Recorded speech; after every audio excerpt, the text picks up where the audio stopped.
Hola médicos, bienvenidos de nuevo a otro video de Red Médica Blog. En esta ocasión te traigo los casos clínicos de cardiología. Yo soy el doctor Treviño y pues vamos a dar inicio con este simulacro.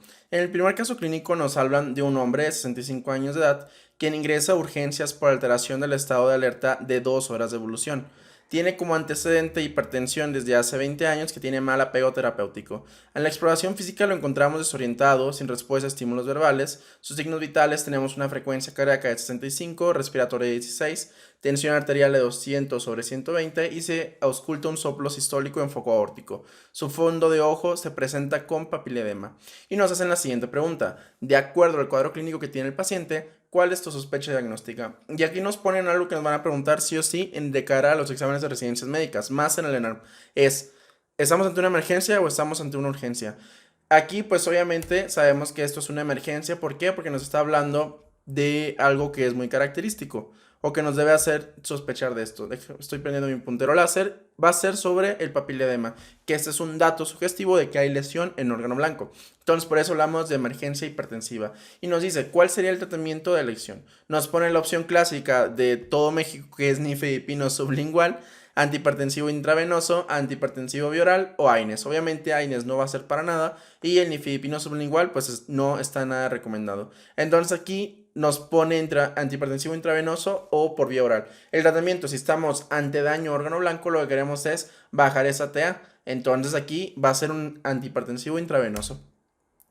¿Qué opciones de antihipertensivos tenemos? Pues la guía nos maneja la betalol como primera opción en la mayoría de las enfermedades. Ya otras opciones que se pueden utilizar, pues es el resto de las variantes de los antihipertensivos, pero siempre recuerda en el contexto la betalol. 3. ¿En qué porcentaje se recomienda disminuir la presión en las primeras 2 horas? Esa es otra de las preguntas súper clásicas que existen. En las primeras 2 horas se recomienda que se disminuya de 20 al 25%. Estudio de elección que solicitarías para el diagnóstico diferencial. Nos ponen radiografía de tórax, abdomen, ecocardiograma y TAC de cráneo. Aquí la respuesta es TAC de cráneo. ¿Por qué? Porque nos está hablando de que hay alteración del estado mental y hay una disminución de la respuesta a los estímulos verbales. Además de que tiene presencia de fondo de ojo con papiledema. ¿Y a qué iría centrado todo esto? Pues que tuviera una hemorragia intracraneal. Muchos de los pacientes que tienen una crisis hipertensiva en edades muy avanzadas pueden llegar a desarrollar una hemorragia hipertensiva a nivel craneal. Entonces es por eso que uno de los estudios que nos ayudaría aquí es un ataque de cráneo. Por ejemplo, si el paciente nos hablara de que tiene disnea, de que tiene dolor torácico, de que se auscultan crepitantes, pues entonces podría ser la radiografía de tórax, ¿no? ¿Por qué? Porque nos hablaría de insuficiencia cardíaca aguda. La radiografía de abdomen, pues realmente en el caso de que fuese un aneurisma podrías llegar a considerarlo, pero pues realmente para nada, no te va a servir para nada. Y el ecocardiograma también iría en el sentido de que estuvieras sospechando de insuficiencia cardíaca. En eso más que nada. Por eso aquí, pues la que yo he elegido es TAC de cráneo. En caso de usar nifedipino sublingual, ¿cuál podría ser una complicación? Y aquí pues que aumenta el riesgo de presentar isquemia. También cuando es común en algunos lugares que se les dé yecas sublinguales. Esto lo que hace también es que produce necrosis sublingual. Entonces por eso es que no están recomendados este tipo de tratamientos. Pasamos con el caso clínico número 2. Acude a urgencias masculino de 50 años de edad que tiene cefalea bilateral de inicio desde hace 2 días. Intensidad 7 sobre 10. Refiere consumo de paracetamol 500 miligramos sin mejoría. Niega antecedentes personales patológicos. Sus signos vitales es una frecuencia cardíaca de 98, respiratoria de 14, TA de 180 sobre 120, temperatura 36 y no tiene otras alteraciones. Entonces nos hacen la pregunta, ¿cuál es su sospecha diagnóstica? Y nos van a poner el mismo planteamiento. ¿Estamos ante una urgencia o ante una emergencia?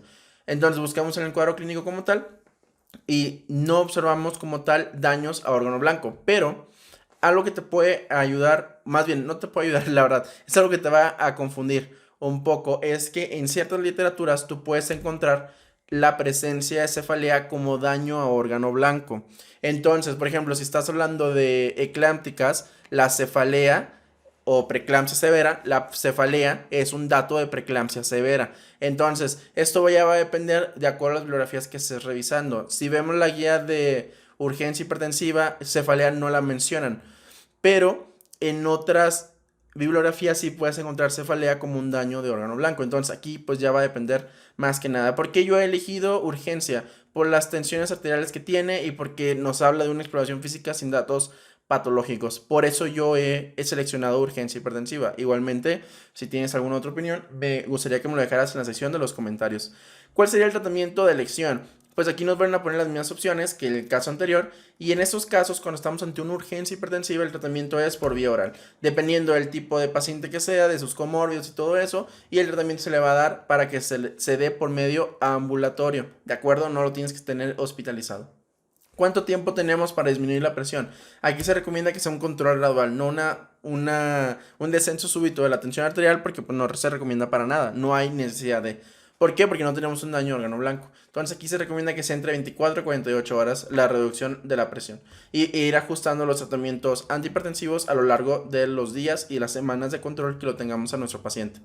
Siguiente caso clínico. Nos dice, hipertenso, sin comórbidos, ¿qué tratamiento le vas a iniciar? Como ya sabes, y eso es una de las preguntas de pregrado, no es tanto de ENAR, pero pues si no lo sabes, es importante que estudies muy bien hipertensión y diabetes, porque eso te lo van a preguntar sí o sí. Entonces, en los pacientes que no tienen comórbidos se recomienda el uso de tiazidas. Y luego nos habla, en caso de requerir 3 fármacos, porque con 2 fármacos a dosis tope no mejora su presión arterial, ¿qué fármaco se recomienda que se utilice? Y aquí la combinación es un YECA, un diurético tiazida y un calcio antagonista. Son como que las recomendaciones más específicas. ¿Cuándo utilizamos betabloqueadores? Pues cuando tenemos un antecedente de cardiopatía isquémica, que es usualmente cuando se les da a los pacientes. Recuerda que los betabloqueadores no están contraindicados, pero sí se tiene que tomar mucha precaución en los adultos mayores por las enfermedades en el nodo sinusal, que son propiamente del envejecimiento. Entonces hay que tener cuidado a la administración de los betabloqueadores en esos grupos de edad. Y luego 3, se debe considerar combinación de varios fármacos de primera línea cuando la TA rebase la meta, que es que tenga una sistólica mayor de 20 milímetros de mercurio. La número 4 es otra de las preguntas que son del tema de hipertensión de pregrado, pero que es a veces estos temas como son tan fáciles, y a mí también me pasaba en el pregrado, no te preocupes, como son tan fáciles los obviamos y no nos aprendemos bien estas cosas. Y que en el ENARM es importante que lo sepas, porque te lo pueden preguntar en cualquier momento, en niños, adultos, ancianos y pacientes embarazadas, igual diabetes. Entonces, para el tratamiento de hipertensión resistente, ¿qué se recomienda que se dé? Pues aquí que se dé una espironolactona, ¿de acuerdo? O lepredonona, que en su caso. Se considera fármacos de primera línea cuando tenemos una hipertensión sistólica aislada. Aquí ya tienen peso los calcio antagonistas. ¿Por qué? Porque se ha visto que los calcio antagonistas reducen la presión sistólica, y en los pacientes que tienen, principalmente son adultos mayores, que tienen una hipertensión arterial sistólica aislada, pues se les puede dar esos tratamientos, igual en conjunto con diuréticos. Caso clínico número 4. Estamos ahora ante un masculino de 45 años de edad que se encuentra en observación en servicio de urgencias posterior a un infarto agudo del miocardio con elevación del ST hace 2 días. Presenta dolor torácico punzante que se exacerba en el decúbito y mejora con la posición sedente, o sea que se hace hacia adelante. Para que me entiendan, yo también lo tuve que buscar, no se preocupen. A la exploración se ausculta frote pericárdico. ¿Cuál es su diagnóstico más probable? Nos dicen ruptura de músculo papilar, taponamiento cardíaco, síndrome de Dressler o síndrome de Brugada. La ruptura del músculo papilar la vamos a ver principalmente que tiene falla cardíaca derecha, cosas que se puede llegar a presentar, ¿de acuerdo? Y también recuerda que la ruptura del músculo papilar se asocia mucho cuando se les da, o en el caso clínico te va a decir que al paciente se le dio AINES mientras estaba infartado, ¿de acuerdo? Entonces, eso es una de las relaciones que puedes llegar a hacer. El taponamiento cardíaco, pues, es tu triada de Beck, ¿de acuerdo? Y pues el paciente pues, no la tiene para nada. Siempre trata de darte cuenta si te dicen que hay disminución de los ruidos cardíacos. Ya cuando te están diciendo eso, esto va para taponamiento cardíaco. El síndrome de Brugada pues es una alteración electrocardiográfica que no tiene nada que ver con esto, y entonces estamos ante el síndrome de Dressler, que esta es una pericarditis de causa que se condiciona autoinmune, ¿de acuerdo? Y que es una de las complicaciones propias de los infartos agudos del miocardio, claro está. Y luego nos dice, entonces, aquí es síndrome de Dressler, no es síndrome de Brugada, se me fue esa cosa. El tratamiento es con... Y nos dice metrotexate, prednisona, paracetamol, ibabradina, paracetamol, furosemide, clopi, metoprolol o antibiótico, o paracetamol, ácido acetilsalicílico y colchicina. Pues aquí el tratamiento es la última, la D. Caso clínico número 5. Nos hablan, ¿cuál es la causa más frecuente de angina estable?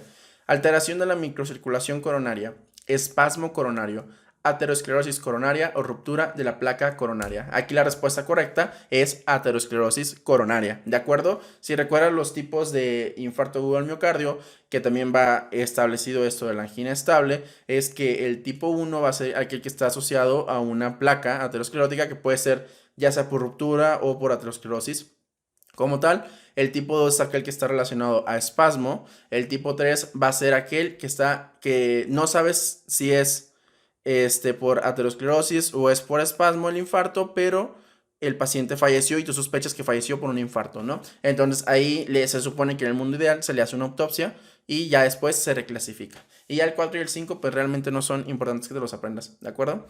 Es la causa más frecuente de los síndromes coronarios agudos. A. Alteraciones de la microcirculación. B. Espasmo coronario.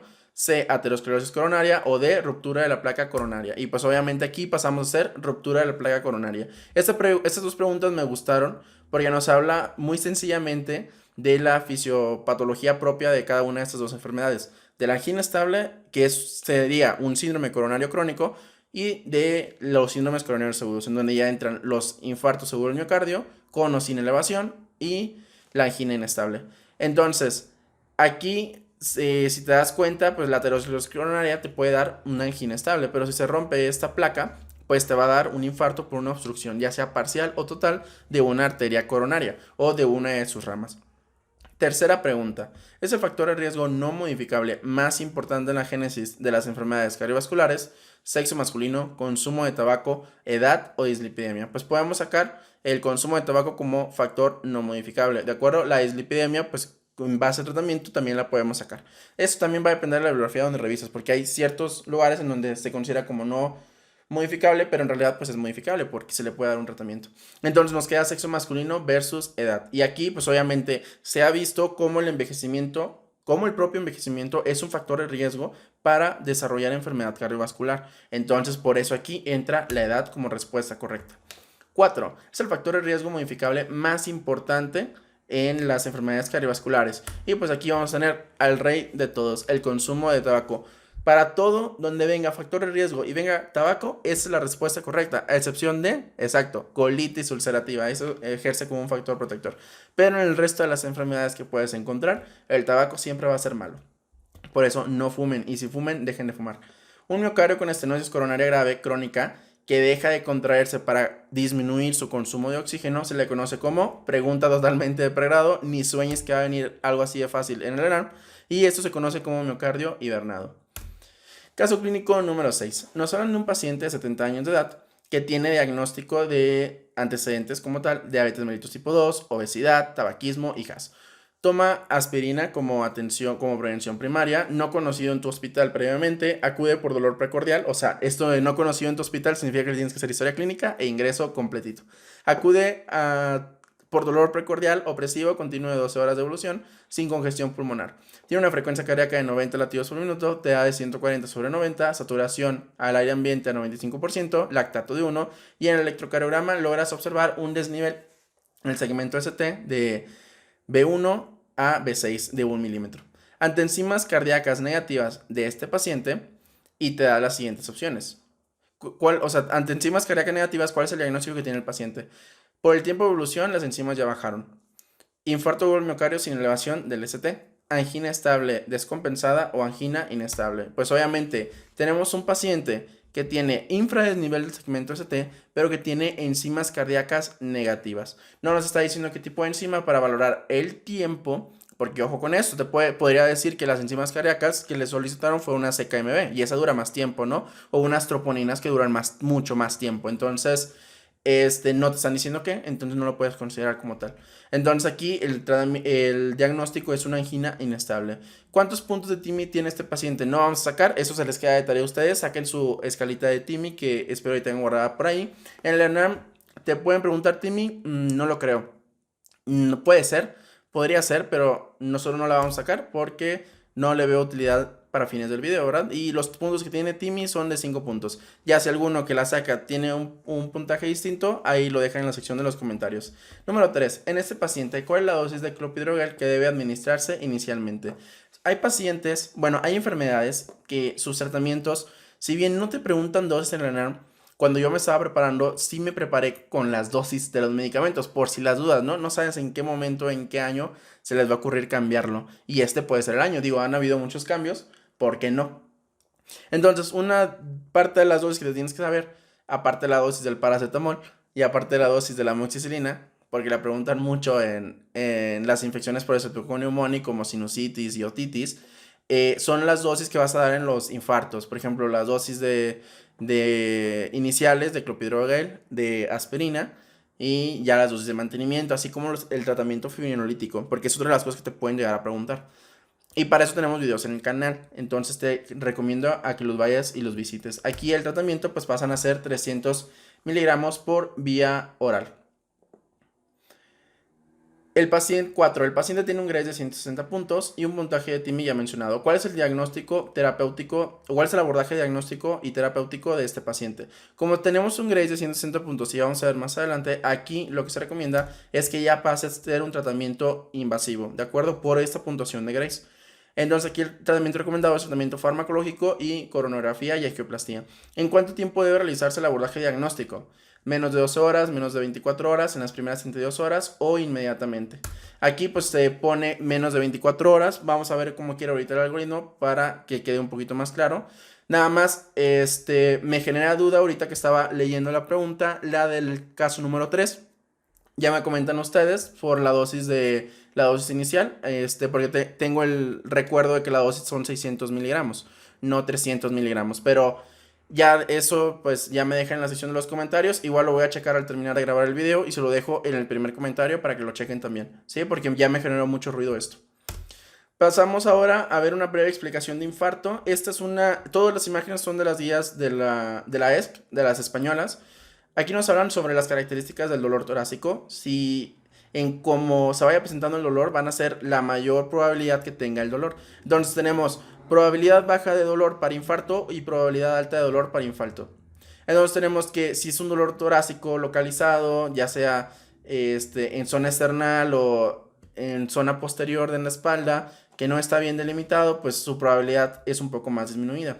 Pero si ya tenemos un dolor como que se encuentra en la región anterior del tórax, de predominio del lado izquierdo, que se irradia hacia el brazo izquierdo o hacia el brazo derecho, que se irradia hacia el cuello o que se irradia hacia la mandíbula, aumenta la probabilidad del dolor. Y si encontramos un paciente inconsciente que no tiene pulso y se le pone se le hace un electrocardiograma o se le ponen las paletas de los desfibriladores para ver su ritmo y está con una fibrilación ventricular, pues ya podríamos sospechar, por ejemplo, de que el paciente se encuentra o tuvo un infarto, ¿de acuerdo? Entonces ya la siguiente nos habla sobre los patrones electrocardiográficos. Un electrocardiograma normal pues es una probabilidad baja de que el paciente esté presentando un infarto o que el dolor torácico más bien sea secundario a un infarto, ¿no? Ya tenemos también que tiene una infradesnivel del ST o tiene un supradesnivel del ST. Las troponinas, si se encuentran disminuidas o negativas más bien, pues nos habla de poca probabilidad. Si tenemos las troponinas ligeramente elevadas, pues nos habla ya de que a lo mejor está iniciando ese infarto o que tiene una probabilidad alta. Pero si ya se encuentra totalmente arriba, que la definimos como arriba de la percentila 95 o 5 veces arriba del límite superior de la normalidad del laboratorio donde la estés tomando, pues ya es gran predictivo de que estemos ante un infarto. Y si te das cuenta, el diagnóstico entonces requiere clínica, electrocardiograma y enzimas cardíacas para poder hacer el diagnóstico de un infarto. Entonces, si tenemos estas características, vamos a estar hablando de un dolor torácico no cardíaco. Si tenemos estas características con troponinas negativas, estaríamos hablando de una angina inestable. Si tenemos troponinas ligeramente positivas, pero no arriba del límite superior de la normalidad en 5 veces o mayor de la percentila 95, podríamos hablar de otra cardiopatía o incluso podríamos incluir ahí en esos pacientes una angina inestable. Pero de cara al ENA, acuérdate, la angina inestable tiene troponinas negativas. ¿Por qué? Porque después te puedes confundir y no creo que te pongan a sacar el valor de la percentila 95 de los pacientes. Entonces, así, forma sencilla, troponinas negativas.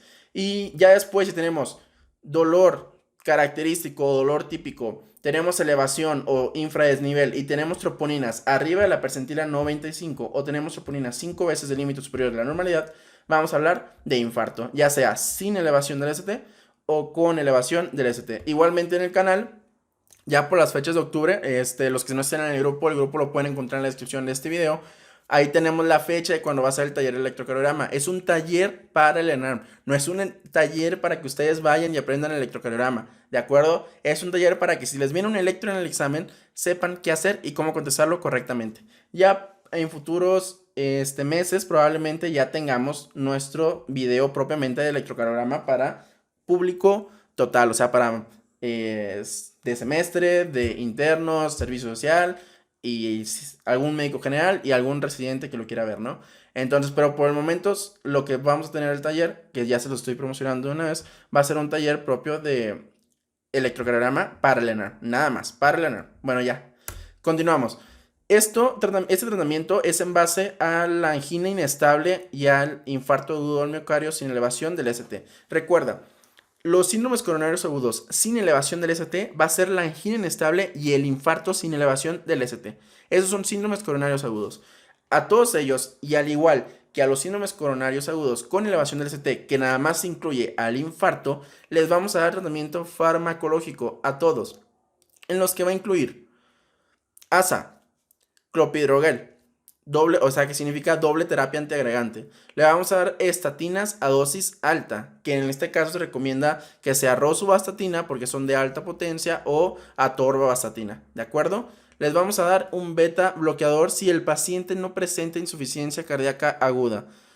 El beta bloqueador nos va a servir para disminuir el consumo de oxígeno y al disminuir el consumo de oxígeno el paciente puede tener mayor reserva cardíaca en sus miocardiocitos y reducir la lesión total, ¿de acuerdo? ¿Qué más les vamos a dar a los pacientes? Un IECA. El IECA es para reducir el remodelado ventricular. Recuerda que un infarto es una lesión y una lesión que va a originar una cicatriz. Una mala cicatriz que nos origina después arritmias. Entonces, por eso tenemos que reducir el remodelado ventricular.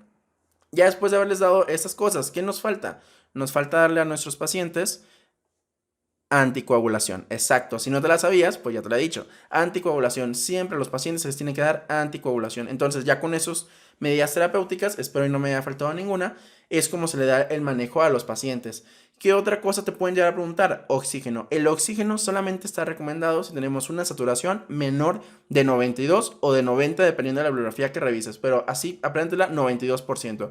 Si la saturación no es menor de 92%, no hay necesidad de que le estés dando oxígeno. Porque no es nueva esta recomendación, es de como el 2015. Pero pues es algo que a veces no se sabe o no lo quieren saber. Recuerda, medicina basada en evidencias, no en experiencias. Y ya vamos a pasar al tratamiento invasivo, con fines de los infartos sin elevación y en la angina inestable. Es el mismo tratamiento para ambos, no se te olvide. Entonces, ¿cuándo vamos a hacer una invasiva inmediata? Cuando tenemos inestabilidad hemodinámica o choque cardiogénico, dolor recurrente o persistente que sea refractario al tratamiento médico, que tengamos arritmias de riesgo vital, complicaciones mecánicas del infarto agudo del miocardio, insuficiencia cardíaca aguda, cambios dinámicos recurrentes de la onda ST, especialmente si hay elevación, o cambios intermitentes del ST. Es ahí cuando vamos a dar un tratamiento invasivo inmediato, que es una ICP, una intervención coronaria percutánea de forma precoz, más bien inmediata, no precoz, porque precoz se llama la otra, inmediata, que es en menos de 2 horas. ¿Cuáles se tienes que acordar? Insuficiencia cardíaca aguda, inestabilidad hemodinámica o choque cardiogénico, porque es lo que te pueden llegar a preguntar. Estas dos son las que te tienes que acordar, sí o sí, te las tienes que acordar. Otras causas, pues obviamente se incluye la elevación del ST, ¿sí? Y el infarto agudo del miocardio con elevación del ST. Pero las que no se tienen de olvidar, en el contexto de que te pongan una angina inestable o que te pongan un infarto agudo del miocardio sin elevación del ST, es inestabilidad hemodinámica e insuficiencia cardíaca aguda. Pasamos a la invasiva precoz, que fue lo que tenía nuestro paciente. ¿Qué vamos a hacer? Se le vamos a dar a pacientes que tengan subida o caída de troponinas compatibles con infarto agudo del miocardio, cambios dinámicos de la onda ST o T, que pueden ser sintomáticas o silentes, y que tenga un Grace mayor de 140. Si recuerdas, nuestro paciente tenía un Grace de 160 puntos. La invasiva a las 72 horas, que esto es en el contexto de que le tenemos que hacer un procedimiento ICP a nuestro paciente antes de que se egrese, más que nada. ¿Cuándo lo vamos a realizar? Cuando tiene diabetes, insuficiencia renal, que tenga una tasa de filtración glomerular menor de 60 mililitros, que tenga una FEBI, que es la fracción de eyección del ventrículo izquierdo, menor de 40%, una insuficiencia cardíaca congestiva, que tenga angina precoz tras infarto, ICP previa, que le hayan hecho un bypass previo, que es el CAPG, o que tenga un Grace de 109 a 140 puntos. Esas son las indicaciones para tratamiento invasivo a las 72 horas, ¿de acuerdo? Estas estrategias se conocen como estrategias invasivas, ¿de acuerdo? Que es inmediata, precoz y esta, que no le puse el nombre, ¿no? O que nada más es invasiva. Y la no invasiva va a ser cualquier paciente que no tenga esas características, que no tienen síntomas recurrentes, no tienen datos de insuficiencia cardíaca, no tienen nada de lo que acabamos de comentar. ¿Cuáles son esos pacientes? Los que solamente tienen angina inestable y que llegaron por el dolor y ya se les quitó. Después de darle su tratamiento farmacológico, el dolor se les quitó. Entonces, esos son los pacientes a los que no les vamos a dar otro tratamiento. ¿Qué le vamos a hacer a esos pacientes? Que en su consulta externa se les va a hacer pruebas de debilidad cardíaca para estar monitoreándolos o para ver si tienen mayor riesgo de que presenten algún infarto y todo eso muy raro. Pero hasta ahí, ¿no? Por ejemplo, se le puede hacer en su hospitalización que se encuentre, se le puede hacer un ecocardiograma para valorar cambios estructurales como tal, si tiene antecedentes de un infarto y cosas así. Esos son el algoritmo que viene en la ESC y nos habla principalmente de lo que les estaba diciendo, el riesgo muy alto, que son aquellos que están en choque y que tienen insuficiencia cardíaca aguda, que son los dos que te tienes que aprender sí o sí. ¿Qué les vamos a hacer? Invasiva inmediata en menos de 2 horas. El alto, aquel que tiene un Grace mayor de 140 y otras cosas, es una invasiva precoz en menos de 24 horas. El intermedio es una invasiva en menos de 72 horas. Aquí entran los enfermos renales crónicos, los diabéticos, y el Grace de 109 a 140 puntos. Si tiene un riesgo bajo porque no tiene nada de lo que acabamos de comentar, se le hacen pruebas no invasivas cuando proceda si el paciente las necesita, o en su caso se le puede hacer una estrategia invasiva en menos de 72 horas, ¿de acuerdo? Eso ya va a ser como que opcional. Esto que te menciona de este lado es si estamos en un centro que no tiene ICP y lo tenemos que trasladar. Si estamos en un centro con ICP, pues se le hace de forma lo más precoz posible, ¿no? Y luego pasamos ahora, esto es el contexto de un infarto, con elevación del ST. Eso se conoce como reloj de la estrategia y nos dice ciertos datos que tenemos que saber muy bien, porque esto te lo pueden preguntar así nada más en forma de tiempos. Y ya con eso te hicieron que no pasaras a la ENAR. ¿De acuerdo? Entonces, el reloj de la estrategia, lo primero que tienes que saber es que nosotros vamos a tener, esto va a representar nuestro paciente con dolor y nuestro paciente que tiene alteración en el electrocardiograma y todo tal, ¿no? ¿Cuánto tiempo tiene que pasar de que tiene el dolor y que yo le hago el electro? Pues tienen que pasar menos de 10 minutos. Ese es el tiempo que tienes para hacer un electrocardiograma, ¿de acuerdo? Entonces, una vez que tenemos nuestro electrocardiograma diagnóstico, vamos a tener que pensar, ¿dónde está mi ICP? ¿Mi ICP está a más de 120 minutos o a más de 2 horas o se encuentra a menos de ese tiempo? Si se encuentra en menos de ese tiempo, lo que vamos a hacer es una ICP primaria a todos los pacientes que tienen infarto o miocardio con elevación del ST. A todos les vamos a hacer ICP primaria, siempre y cuando no tenga contraindicaciones, claro está. Se alerta al centro de ICP y se manda. ¿Y cuánto tiempo puede pasar desde que yo alerté hasta que ya está pasando la guía para que ocurra la reperfusión? Pues tienes un tiempo de 90 minutos, menos de 90 minutos. Es el tiempo que tienes para el paso de la guía. Pasamos a la siguiente lado, que estamos ante un paciente, estamos con un paciente que el centro de ICP se encuentra a más de 2 horas. ¿Qué vamos a hacer en esos casos? Pues aquí lo que se recomienda es que se dé tratamiento fibrinolítico. ¿Cuánto tiempo debe de pasar desde que yo diagnostiqué y yo di mi primer bolo o mi bolo de fibrinolítico? Tienen que pasar 10 minutos. Igual como sucede para tú hacer el diagnóstico con el electrocardiograma, también va a suceder con la fibrinólisis. Tienes 10 minutos desde que tienes el diagnóstico electrocardiográfico hasta que le das el bolo de fibrinolítico. Es lo que tiene que pasar. Y luego, ya le dimos nuestro bolo de fibrinólisis. ¿Qué vamos a hacer ahora? No lo vamos a dejar en nuestra unidad. En el mundo ideal, el paciente debe ser trasladado a un centro de ICP. Y ese traslado se debe hacer entre los primeros 60 a 90 minutos. ¿Por qué? Porque en ese tiempo nosotros vamos a ver si nuestro paciente tiene criterios de reperfusión. Los criterios de reperfusión es que se quite el dolor, es que tenga un ritmo de reperfusión que se conoce como ritmo idioventricular, que usualmente te lo suelen preguntar así con ese nombre, y la otra opción es que su ST haya disminuido más del 50%. ¿De acuerdo? Esos son los criterios de reperfusión. No los cumple, nosotros ya trasladamos a nuestro paciente al centro ICP. Entonces, aquí, ¿qué hacemos? Una ICP de rescate, ¿ok? Si cumplió los criterios de perfusión, pues bueno, nuestro paciente en los primeros 120 minutos o hasta las 24 horas, que son de 2 a 24 horas, le tenemos que hacer una ICP sistemática, o que si recuerdas es una ICP precoz. ¿Por qué? Porque es un paciente que tuvo elevación del ST. Entonces, esto, muy importante que te lo aprendas, muy importante que lo conozcas. ¿Qué le agregaría yo a mi estudio este día que estoy viendo este video? Le agregaría estudiar los fibrolíticos, las dosis, le agregaría ver los videos de red médica de infarto, con elevación, sin elevación, y también el video de insuficiencia cardíaca, ¿no? Pero bueno, pasamos. Caso clínico número 7. Masculino de 50 años de edad que acude a urgencias por dolor. Refiere familiar que hace 30 minutos inició con dolor torácico intenso, signos vitales, que tiene 70/40 de TA, frecuencia cardíaca de 190, respiratoria de 22.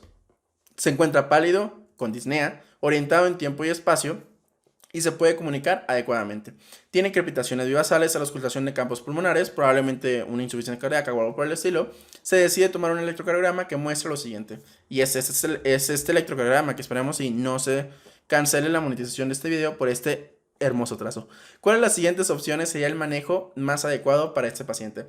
Siempre, ante todo, electrocardiograma, yo siempre les he dicho, solamente las arritmias y los bloqueos necesitan un electro. El resto de las cosas, tal vez el infarto también podría necesitar uno para saber si tiene elevación o no tiene elevación, pero el resto de las cosas donde venga un electro, trata de no ver los electros o trata de no ver las imágenes. Primero saca tu diagnóstico y luego saca lo que tiene el paciente, a menos que sea un caso como este, que a fuerzas te obliga, o sea, no te dice nada.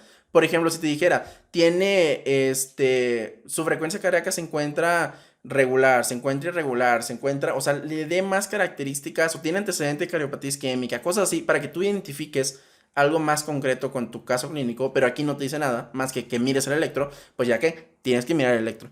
Pero si el caso clínico no te está obligando a ver la imagen, primero saca tus conclusiones por la clínica. ¿Por qué?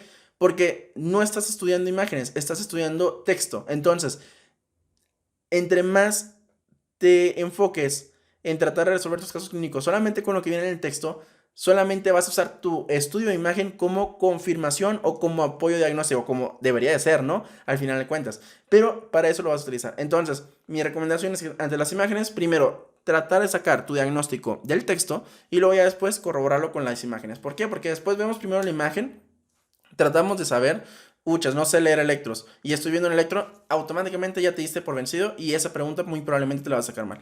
O no sé leer radiografías, o no sé leer radiografías de abdomen, o no sé leer TACs, o no sé leer resonancias, cosas así, ¿no? Entonces, no te estés preocupando, ¿sí? Primero saca lo que sabes del texto y si no puedes, pues ya ves la imagen o sacas lo que sabes del texto, haces tu diagnóstico y lo corroboras con la imagen. Bueno, entonces aquí, ¿qué tenemos? Una taquicardia ventricular monomórfica. ¿Cómo sé que es taquicardia ventricular? ¿Por qué? Porque tiene QRS ancho. Es monomórfica porque todas tienen la misma forma. Es ventricular porque tiene QRS ancho, ya lo dijimos, y es taquicárdica, ¿no? O sea, así como lo ves, está en taquicardia. Pero el paciente está diciendo que tiene pulso. ¿Por qué? Porque tiene una frecuencia cardíaca, ¿no? O sea, no te está diciendo que está sin pulso. Entonces aquí, ¿qué es lo que se le hace? Pues se le da una cardioversión sincrónica. Si el paciente tuviese una taquicardia ventricular sin pulso, pasamos a tratamiento inicial como desfibrilación, ¿de acuerdo? Aquí el tratamiento inicial es la cardioversión sincrónica. Y entonces aquí les dejo un algoritmo. Este algoritmo es de la AJA. Esto es una de las diapositivas de la clase que no les he dado de arritmias, que esperemos tenerla prontito en el canal. Pero aquí, ¿qué es lo que quiero que recuerden? ¿O qué es lo que quiero que sepan? Primero, hay que ver su estabilidad hemodinámica. ¿Está inestable? Cardioversión y ACLS. Punto, se acabó. Como en el caso anterior, ¿no? Otra vez vemos su estabilidad hemodinámica. ¿Por qué el anterior estaba inestable? Pues porque tenía una frecuencia cardíaca, una tensión arterial 70/40, ¿de acuerdo? Se encontraba pálido, con disnea. Entonces, por eso nosotros dijimos que se encontraba hemodinámicamente inestable, ¿no? Pasamos a que sí está estable hemodinámicamente. Se le hace su electrocardiograma. Y lo primero que nos tenemos que preguntar es que si tiene alguna cardiopatía estructural. Porque si tiene cardiopatía estructural, nos vamos a basar en que si las tiene, lo primero que hay que hacer es una cardioversión. Si no la tiene, damos procainamida, pero en la mayoría de los casos vamos a dar amiodarona, que es otra de las opciones que te pueden llegar a preguntar, ¿de acuerdo? Y luego ya después hay que estar ya las otras cosas para ver si es una taquicardia ventricular idiopática y todo eso, que ya después de eso yo no creo que sea tan necesario que se lo aprendan. Simplemente traten de recordar que si tiene cardiopatía estructural, se le da cardioversión, se le da procainamida o en su caso, como en la mayoría de las ocasiones, se le va a dar amiodarona, que es lo que usualmente te la llegan a poner en las opciones, ¿de acuerdo? ¿Qué hablamos de descompensación hemodinámica? Cuando tiene hipotensión, está chocado, tiene angina, insuficiencia cardíaca congestiva, como también tenía nuestro paciente, o tiene datos de hipoperfusión cerebral. Todas estas son datos de inestabilidad hemodinámica o descompensación hemodinámica. Ese es el algoritmo del ACLS. Es una de las cosas que te tienes que saber, aunque no vayas a presentar el ENARM, si eres médico te lo tienes que saber, sí o sí. Y recuerda, nosotros vamos a tener a nuestro paciente y lo primero que tenemos que estar valorando es que nuestro paciente cayó en paro, ¿no? En un paro cardiorrespiratorio. ¿Qué es lo primero que vamos a hacer? Se le va a iniciar maniobras, RCP, se le administra el oxígeno y se le coloca el monitor y desfibrilador, ¿de acuerdo? Eso es lo primerito que tenemos que realizar. Se inicia RCP, reanimación cardiopulmonar, se administra oxígeno y se conecta el monitor con desfibrilador. Una vez conectado el monitor con desfibrilador, a excepción de los casos, por ejemplo, porque por ahí vi una pregunta en Facebook que decía, te ponían un trazo y te decían, el paciente se encuentra con un ritmo y te ponían una taquicardia, una fibrilación ventricular. O sea, ya pasamos este paso, ¿sí? O sea, esto es dinámico, o sea, no puedes estarte peleando con el ENARM, no puedes pelearte con las preguntas, ya pasó este paso porque ya se le conectó el monitor. ¿Qué sigue? Si tiene fibrilación ventricular o taquicardia ventricular sin pulso en tu ritmo, le vamos a iniciar una descarga. No se te olvide eso, ¿de acuerdo? Estas descargas pueden ser bifásicas, dependiendo de lo que diga el fabricante, que se puede dar a 120 hasta 200 joules, o monofásicas, que se puede dar a 360 joules, ¿de acuerdo? Una vez que dimos nuestra descarga, si estamos ante una fibrilación ventricular o una taquicardia ventricular sin pulso, se le da el RCP de forma continuada cada 2 minutos, ¿no? Esto es en los casos de que nosotros tengamos ya a nuestro paciente pues intubado, ¿no? Para estar dando estos ciclos completos. Si no se tiene, como se recomienda aquí, si no se tiene un dispositivo avanzado de la vía aérea, se recomienda una relación de compresión-ventilación de 30/2. Otra de las preguntas clásicas que te suelen hacer. ¿Cómo son estas compresiones? Al menos 5 centímetros debe deprimirse la cavidad torácica y tiene que ser rápido. Entre 100 a 120 compresiones por minuto, permitiendo claramente que exista una expansión torácica. Se debe reducir el mínimo tiempo entre cambio de compresiones, ¿de acuerdo? Hay que evitar lo menos que se pueda estar quitando esto. Y también se debe evitar la ventilación excesiva. Ya hicimos todo nuestro ciclo. Nos vamos ahora con el algoritmo para ya explicarlo un poquito mejor.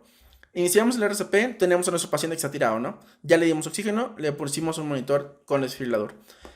¿El ritmo es desfibrilable? No, pues que no es desfibrilable. Entonces estamos ante una asistolia o ante una actividad eléctrica sin pulso. ¿Qué vamos a hacer aquí? Se le hace RCP por 2 minutos, acceso intravenoso ya sea intravenoso o intraóseo, adrenalina cada 3 a 5 minutos y se puede considerar utilizar un dispositivo de la vía aérea avanzado como la intubación. Pasan estos 2 minutos, ¿qué es este ciclo que está aquí? Verificamos el ritmo. ¿Es desfibrilable el ritmo? Pues no, sigue siendo asistolia. Damos nuevamente RCP. ¿Es desfibrilable el ritmo? Pues que no, tampoco. Sigue siendo asistolia o actividad eléctrica sin pulso. Entonces aquí ya vamos a pasar a continuar haciendo la reanimación cardiopulmonar hasta que se decida, ¿no? Entonces ya después nos vamos con los ritmos desfibrilables, igual como en cualquiera de estas situaciones, ¿verdad? Donde tenemos un ritmo desfibrilable. Tenemos ritmos desfibrilables, solamente es fibrilación ventricular y taquicardia ventricular sin pulso. Las tiene, descargamos. Después de la descarga, ¿qué sigue? RCP de forma continuada y una vez que terminamos el RCP, se hace la valoración del ritmo, ¿de acuerdo? El ritmo sigue con ritmos desfibrilables. Pues entonces volvemos a dar otra descarga y volvemos a repetir el ciclo, ¿de acuerdo? En esta repetida del ciclo ya podemos considerar la adrenalina y considerar la intubación del paciente. Y luego nuevamente vamos a otro ritmo desfibrilable y así sucesivamente. En otro paso vamos a tener que le podemos dar amiodarona o le podemos dar lidocaína y hay que tratar otras causas reversibles. Y hablando de causas reversibles, otra de las preguntas clásicas que nos llegan a hacer son las H's y las T's, ¿no? Hipovolemia, hipoxia, hidrogeniones con acidosis, hiperpotasemia e hipotermia. Y en las T tenemos neumotórax de tensión, taponamiento cardíaco, toxinas, trombosis pulmonar y trombosis coronaria. Vamos a pasar con el caso clínico número 8 y aquí vamos a tener un paciente en urgencias que acude de 30 años de edad, acude porque tiene sensación de que su corazón está latiendo de forma irregular desde hace 2 horas, o sea, él mismo sabe que tiene un ritmo irregular. Cada episodio con una duración de 15 minutos, niega dolor torácico u otra sintomatología. A la exploración física lo encuentras ansioso, campos pulmonares limpios, ruidos cardíacos torácicos sin agregados. Se decide tomar un electrocardiograma, el cual muestra un complejo QRS angosto con una frecuencia cardíaca de 185 latidos por minuto. Y aquí me gustaría ponerles que tiene un ritmo regular y no irregular, como decía el paciente, porque tú lo tienes que explorar, ¿no? Entonces, ya teniendo que es un ritmo regular, para que no se me vayan a ir, ¿cuáles de las siguientes opciones sería el manejo inicial para este paciente? Estamos ante un QRS angosto que es menor de 120 milisegundos y una frecuencia cardíaca de 185 latidos por minuto con un ritmo regular. Entonces, aquí, ¿qué estamos sospechando? Pues de una taquicardia supraventricular. ¿Cuál es de las opciones el manejo inicial ante una taquicardia supraventricular? Maniobras vagales. ¿Qué maniobras vagales existen? La maniobra de Valsalva, la normal y la modificada, la maniobra de la estimulación del seno carotidio, que son las dos más recomendadas, y ya otras como sumergir en el agua fría y todo ese moreno, ¿no? Eso ya ni siquiera se utilizan. En caso de que con el tratamiento anterior no exista buena respuesta, ¿cuál es el tratamiento siguiente? Aquí lo que vamos a hacer es dar adenosina a 6 miligramos. Si la adenosina a 6 miligramos no funciona, podemos pasar a una dosis de 12 miligramos. Y si no funciona, puedes o no ya dar una dosis de 12 miligramos, de 18 miligramos, perdón, no de 12, de 18 miligramos. Si el paciente durante el tratamiento presenta dolor torácico y alteración del estado de alerta, que son datos de inestabilidad hemodinámica, y tiene signos vitales de los que te acaban de mostrar, ¿cuál sería la siguiente opción de tratamiento? Pues aquí pasamos a hacer una cardioversión sincrónica. Entonces aquí les dejo un cuadro más o menos. ¿Qué es lo que debes de saber de esto? Esos son los QRS. Si tienen menor de 120 milisegundos en una taquicardia, vamos a hablar de una taquicardia principalmente supraventricular en la mayoría de los casos, ¿de acuerdo? Y esto, si tiene un ritmo regular, pues hablamos de todos los tipos de taquicardias supraventriculares que existen. Taquicardia sinusal, sinusal inapropiada, de reentrada, auricular focal, flúter auricular con corrección con corrección con conducción AB, los JET, los ABRT y todo eso, ¿no? Nos vamos a meter en esto. ¿Qué es lo que debes de saber de esto? Que la taquicardia sinusal te da por estrés. La taquicardia sinusal inapropiada no te da por estrés, te da por causas, o sea que al no darte por estrés es una respuesta inapropiada. De que la taquicardia auricular multifocal, que es esta que vamos a encontrar acá, se produce por EPOC principalmente. Entonces se la suelen preguntar también muchísimo. En los ritmos irregulares pues tenemos la taquicardia auricular multifocal, que ya les comenté. Esa te da por EPOC o enfermedades pulmonares crónicas, que es una de las preguntas clásicas de exámenes de residencia. La fibrilación auricular, que va a ser la principal que tienes que reconocer. Toda fibrilación auricular va a ser ritmo irregular, ausencia de ondas P y que tenga unos QRS que sean estrechos, ¿de acuerdo? Eso es cuando vamos a identificar una fibrilación auricular. Y que la respuesta o que la frecuencia cardíaca sea más o menos entre 120 a 200 latidos por minuto. Recuerda que hay varios tipos de respuesta ventricular que va a ser acorde al electrocardiograma, a la frecuencia cardíaca normal, o sea, tampoco no es tan complicado. Una respuesta ventricular lenta o baja va a ser menor de 60 latidos por minuto, normal va a ser de 60 a 100 latidos por minuto y rápida va a ser mayor de 100 latidos por minuto. Y puede haber una súper rápida o más rápida, no me acuerdo cómo se llama, que es arriba de 140 o de 150 latidos por minuto. Pero esta tampoco no es tan importante que tú lo aprendas.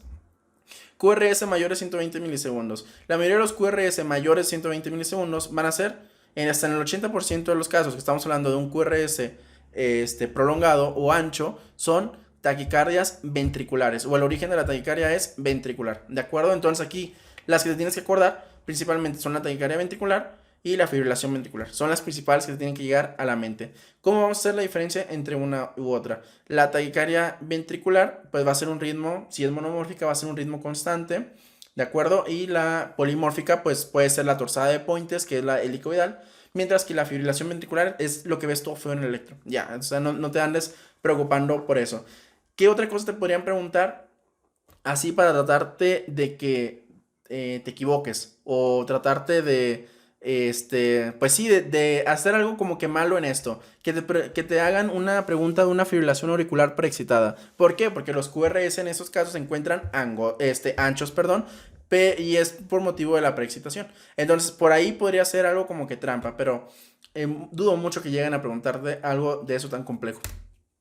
Pasamos ahora con el algoritmo como tal. Este es un algoritmo para identificar qué tipo de taquicardia es. No nos vamos a meter en eso porque ya llevamos bastante tiempo. Solamente recuerda que las taquicardias de QRS van a ser menores de 120 milisegundos y vamos a tener maniobras vagales y adenosina como tratamientos de primera línea, que son los que te pongo aquí. ¿De acuerdo? Tenemos un QRS menor de 120 milisegundos. Volvemos. Inestabilidad hemodinámica. Está hipotenso. Está chocado. Tiene alteración del estado mental. Tiene dolor torácico. Tiene insuficiencia cardíaca congestiva. No tiene nada de esto. Ah, bueno, le doy maniobras vagales. No funcionaron. Le doy adenosina. Primero 6, luego 12 y luego 18. No funcionó la adenosina. Bueno, le puedo dar verapamil o diltiazem o le puedo dar beta bloqueadores. Si después de todo esto no funciona, ¿qué sigue? Cardioversión sincronizada. Mi paciente tiene inestabilidad hemodinámica desde el inicio. Pues cardioversión sincronizada. Caso clínico número 9. Estamos ante un masculino de 50 años de edad, afrodescendiente y que reside en un área rural, sin patologías de importancia. Menciona que mientras conducía, un tractor presentó un dolor torácico no opresivo, no irradiado, 5/10 de intensidad, duración de 10 segundos aproximadamente, asociado a diaforesis con posterior síncope y relajación del esfínter vesical. En urgencias se hizo un trazo donde se encontró una taquicardia de complejos estrechos, un RR variable que te está hablando de un ritmo irregular y una frecuencia de 150 latidos por minuto. El cuadro anterior, ¿para qué es característico? Si ni se la pueden sacar mal porque se los acabo de explicar. Exacto, fibrilación auricular. RR variable o ritmo irregular, complejos estrechos y frecuencia de 150 latidos por minuto. Estamos hablando aquí de una fibrilación auricular. El tratamiento de la fibrilación auricular es otra de las cosas que no sabemos ni siquiera cómo funciona ni qué, pero que te lo pueden llegar a preguntar. Realmente no dudo mucho que te pregunten algo como esto, porque en México pues siguen utilizando cada cosa, pero hay dos estrategias: estrategia de control de la frecuencia y estrategia de control del ritmo. El control de la frecuencia lo vamos a utilizar como una medida o una opción pues más específica, más utilizada, que utilizamos más en los pacientes adultos mayores, o que tenemos aquellos pacientes que se están en una presentación aguda, ¿no? Están debutando con la fibrilación auricular. Se tiene un objetivo de 80 latidos por minuto como la estrategia de la control de la frecuencia, aunque las guías de la ESC nos maneja ya como tal que se puede optar por una frecuencia en su primera visita, o sea, cuando lo tienes hospitalizado por primera vez, con una frecuencia cardíaca menor de 110 latidos por minuto. ¿Por qué? Porque salió un estudio en donde no existe diferencia entre tenerlo a 80 a tenerlo a 110 latidos por minuto, ¿de acuerdo? No existe ninguna diferencia entre las dos, en mortalidad y todo eso. Entonces, la estrategia de control de la frecuencia quiere decir que yo no le voy a quitar su fibrilación auricular, simplemente se la voy a reducir de velocidad. ¿Para qué? Para que tenga menor sintomatología y tenga menos riesgo de tener efectos adversos. Entonces, esto se le da con bloqueadores intravenosos o con inhibidores del calcio, de los canales de calcio. Mientras que la estrategia del control del ritmo es aquella que nosotros lo que queremos hacer es cambiar a ritmo sinusal, ¿de acuerdo? Nosotros queremos quitar a nuestro paciente su ritmo que tiene, que se encuentra arrítmico, y lo queremos volver a su ritmo. ¿Cuándo vamos a elegir esa estrategia? Pues en los pacientes que sean, jóvenes, que tengan 50, 60 años, que tienen mucho tiempo todavía de esperanza de vida, lo que significa que tienen mayor riesgo de presentar comorbilidades. También en aquellos pacientes que estén debutando, que tengan una fibrilación auricular paroxística de reciente comienzo y todo eso, ¿no? Es cuando puedes tú utilizar la estrategia del control del ritmo. ¿Cuál te van a preguntar en el ENARM? Realmente yo creo que si te preguntan una va a ser el control de la frecuencia. Te van a decir, el paciente tiene 80 años, acaba de llegar con una fibrilación auricular, te dice que tiene 2 años con una arritmia, pero nunca se había tratado y llegó por la sintomatología de una arritmia. Y te dicen, ¿qué le vas a hacer? Pues le voy a dar un control de la frecuencia a base de beta bloqueadores o calcio antagonistas, ¿de acuerdo? Eso es como lo vas a hacer. Y en el control del ritmo te van a poner un sujeto de 50, 60, tal vez 40 años, que te dice que apenas está iniciando con esta arritmia y te van a preguntar qué le haces. Bueno, esto es tratamiento de tanto de corto como a largo plazo. ¿Qué le voy a hacer al paciente? Pues yo creo que mi paciente se va a beneficiar más en este momento si le corto ya esa arritmia. Entonces, ¿cómo se la puedo cortar? Pues cambiándosela, dando tratamiento farmacológico, como puede ser con amiodarona, con flecainida, con sotalol o dofetilide, ¿de acuerdo? Ya para cada una de ellas hay como que ciertas indicaciones, pero hasta ahí. ¿Qué le voy a dar entonces? Antiarrítmicos. Eso es como que la respuesta correcta. Caso clínico número 10. Pasamos ahora con endocarditis y nos dice la definición, que es la infección de las válvulas del corazón y de cualquier material protésico alojado en el interior. Y pues es cierto, ¿verdad? Eso ni hay que darle tanta vuelta. Clasificación de la endocarditis. Sobre válvula nativa, sí, sobre válvula protésica, tal vez, sobre marcapasos y desfibrilador implantable, pues puede ser, y fulminante. Pues obviamente la fulminante, esa que sí no tiene nada que ver. ¿Qué clasificación utiliza para el diagnóstico de endocarditis? Pues los famosos criterios de Duke. El tratamiento de la enfermedad consiste en la administración intravenosa y prolongada de antibióticos e incluso puede llegar a recurrir cirugía. Sí, es cierto también, esas respuestas estuvieron muy fáciles. ¿Qué opciones o qué pacientes necesitan cirugía? La que tienes que aprender, sí o sí, van a ser los que tengan alteraciones por hongos, ¿de acuerdo? O sea, que tengan algún hongo por ahí alojado, eso se les tiene que hacer cirugía. Esa es como que la más frecuente. También tienes que aprenderte los microorganismos que tienen que salen negativos en los hemocultivos, porque también es algo que suelen preguntar, en donde se incluyen principalmente el grupo HASEC. Pasamos a otro caso clínico, nos hablan de un varón de 17 años de edad que tiene palpitaciones súbitas, disnea y mareo hasta 4 horas de duración, tiene remisión espontánea y en el electrocardiograma en urgencia se observa una taquicardia de complejo estrecho y frecuencia cardíaca de 180 latidos por minuto. Entonces, todo esto se lo tienen que saber ya así, luego. Estable hemodinámicamente. ¿Cuál es el tratamiento de primera línea? Maniobras vagales. En la arritmia sospechada en este paciente, ¿qué respuesta pueden provocar las maniobras vagales? Aquí tenemos como opción suprimirla, pero también pueden disminuir la arritmia, ¿de acuerdo? Estas son como que dos opciones que pueden llegar a pasar. ¿De acuerdo? Pero si te la preguntaran y tuvieras que seleccionar una, pues obviamente suprimirla, si no, ¿para qué se lo haces si no se lo vas a suprimir, no? Eso es como que muy obvio. En caso de que no tenga respuesta a la maniobra inicial, ¿qué medicamento y a qué dosis se debe administrar? Pues ya sabemos que es adenosina, 6 miligramos intravenoso.